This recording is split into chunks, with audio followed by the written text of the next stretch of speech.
Hey there, and welcome to This Explainer. Today, we're tackling something that I think we can all relate to, the comparison trap. You know, that endless cycle of feeling dissatisfied because someone else seems to have it better. Well, we're going to break that down, and honestly, we're going to find a way out of it using a timeless fable that packs a massive psychological punch.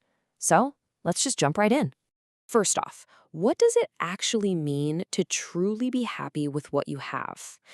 Really think about that for a second. We hear people say count your blessings all the time, right? But living it, that's a whole different ballgame. How often do we actually sit back, totally content, instead of looking over the fence to check out what everyone else is doing? Just keep that in the back of your mind as we get into this story. Part 1. The Unhappy Crow. Let's set the scene. So, our story kicks off with this incredibly miserable crow just sitting way up high in a tree. He's so distraught that his tears are literally falling down and landing right on the cheek of a monk meditating below. The monk, who's super compassionate, looks up and asks what could possibly be causing him so much pain. And the crow's response? It's just heartbreaking. He says, "A wise one, I'm very upset with my life. No one loves me. Everyone hates me. Death is better than such a life." Talk about hitting rock bottom, right? He explains that people constantly shoo him away in disgrace, nobody ever feeds him, and he genuinely feels like just ceasing to exist would be a massive upgrade. Hearing this, the monk's heart just goes out to the guy. He tries to tell the crow that we should learn to be happy no matter our condition, but, the crow is way too deep in his feelings to process that. So the monk makes this wild offer. He tells the bird, "Look, I have a powerful mantra, and I can transform you into absolutely anything you desire. But there's a catch. Before the monk uses this magic, the crow has to go and actually verify if the form he wants to take is genuinely happy." The crow is absolutely thrilled. He decides right then and there he wants to be a swan and takes off to find one. Section 2. The Quest for Happiness. Okay, let's dive into this quest. The crow flies off, totally convinced his miserable days are behind him. He spots a swan swimming peacefully in a pond and just starts gushing over its beauty, calling it the happiest bird in the world.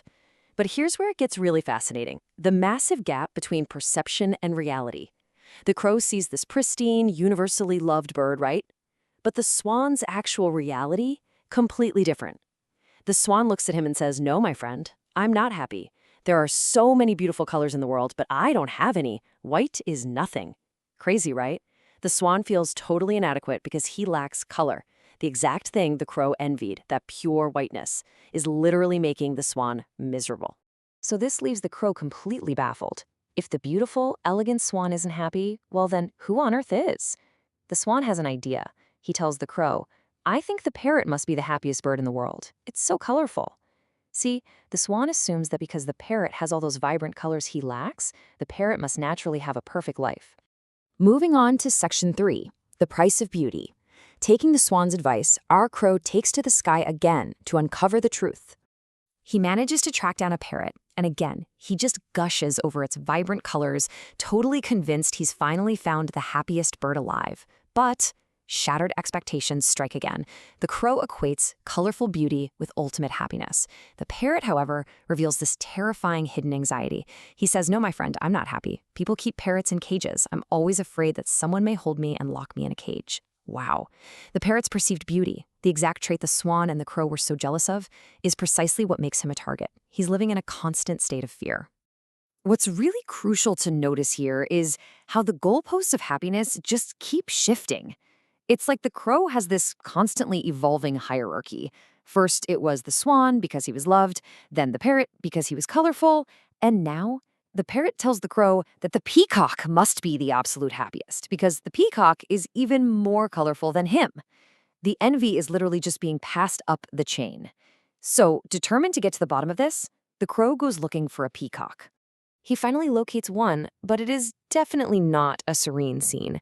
He finds the peacock inside a cage in the super noisy, bustling zoo. Hundreds of people are crowded around just staring at him. The crow waits patiently for the crowds to disperse, and then he flies up. He says, "Dear peacock, you are so beautiful. Thousands of people come to see you. I think you are the happiest bird on the planet." The peacock's response? Absolutely devastating. He tells the crow that, sure, he used to think he was the most beautiful and happy bird, but because of that very beauty, he is completely trapped. It's a brilliant illustration of the dark side of what the crow desires. The peacock says, when people pluck my colorful feathers to make decorative things, it hurts a lot. It's tragic irony, really. The peacock's ultimate beauty is the direct cause of his physical pain and his lifelong imprisonment. His existence is pure misery. Which brings us to Section 4, the trap of comparison. The moment of truth. We've reached the climax of our explainer. The crow is just absolutely shocked. I mean, he's traveled to the most beautiful, admired creatures in the animal kingdom, only to find them plagued by inadequacy, fear, and literal physical suffering. Utterly confused, he asks the suffering peacock who the happiest bird in the world actually is. And the peacock's answer is a total revelation. He says, "You, the crow, are the only bird not kept in a cage." The peacock explains that he's been watching the zoo very carefully. People don't try to catch crows, they don't entrap them. In fact, the peacock confesses that for days, he's been wishing he were a crow. Why? Because a crow has the ultimate luxury, the freedom to happily roam everywhere. His ordinary appearance is actually his greatest armor and his greatest gift. Let's just trace the full arc of the crow's journey for a second. He starts out in a moment of absolute despair, embarks on this wild journey fueled entirely by envy, makes a shocking discovery that the lives he envied are actually full of pain and fear, and then that leads to ultimate contentment. Hearing the peacock's words changes everything. The crow flies right back to the monk, but this time he is genuinely happy.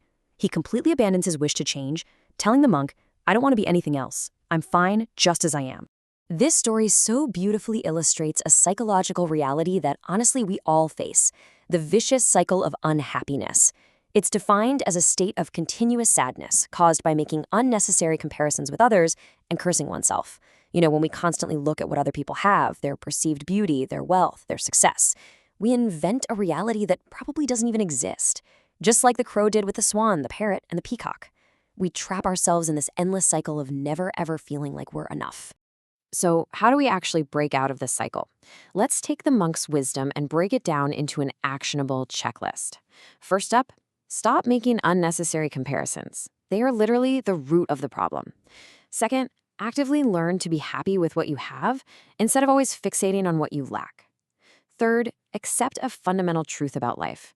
There is always going to be someone who has more than you and someone who has less. It's just a universal constant. And finally, recognize that true happiness isn't about having the absolute most. It's about finding satisfaction exactly where you are. That leads us directly to the ultimate takeaway from this source text, the comparison rule. It is beautifully simple and completely binary. If you compare yourself to anyone in life, you make yourself the saddest person in the world. Period. But a person who is satisfied with what they have, they are the happiest person in the world. It all comes down to a choice of perspective. You hold the power to dictate your own happiness simply by dropping the measuring stick. I want to leave you with this final, powerful question. Whose cage are you admiring today? Seriously, we spend so much time looking at the curated lives of others, admiring their colorful feathers, their apparent success, without ever realizing the invisible cages, anxieties, and pressures they might be trapped in. You, just like the crow, have the freedom to be exactly who you are. Embrace it. Thanks so much for joining me for this explainer, and I challenge you to step out of the comparison trap today.